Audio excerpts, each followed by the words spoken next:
Нови обвинувања и бурни расправи во грчкиот парламент и додека грчката власт и опозицијата се со различни позиции околу спорот со името, грчката телевизија Актион 24 спроведе истражување.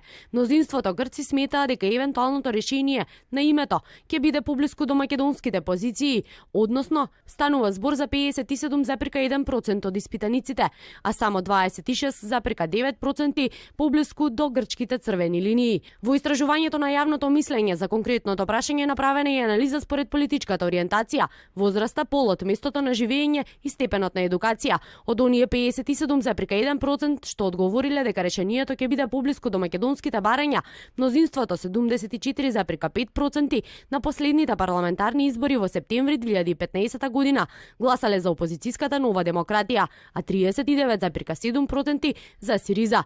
На политичката сцена во Грција според одговорите на грците, вклучени во истражувањето, Нова демократија има двоцифрена предност пред владеачката Сириза, а грчкиот премиер Алексис Ципрас и лидерот на Нова демократија Киријакос Мицотакис и натаму не можат да најдат заеднички јазик. Грчкиот премиер не се најде ни стабранова должина ниту со неговиот коалициски партнер, независни грци предводени од Панос Каменос.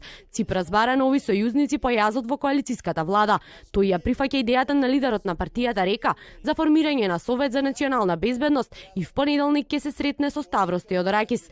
Ваквиот потек грчките медиуми различно го толкуваат. Дел од нив пишуваат дека Алексис Ципрас како никогаш досега има потреба од сојузник во парламентот околу скопското прашање. Односите со Панос Каменос стигнаа до ќорсокак. Коалициониот партнер категорично изјавува дека нема никогаш да прифатиме за Скопје што го содржи терминот Македонија, а веќе јавно зазема различен став од премиерот. Ципрас знае дека единствен лидер на политичка партија што го поддржува решението на спорот со името, со позиции слични на владините е токму Ставрос Теодоракис. И додека траат препукувањата кај јужниот сосед, македонските власти го чекаат грчкиот шеф на дипломатијата Никос Коцијас да допатува во Скопје и да го донесе нацрт договорот околу спорот со името.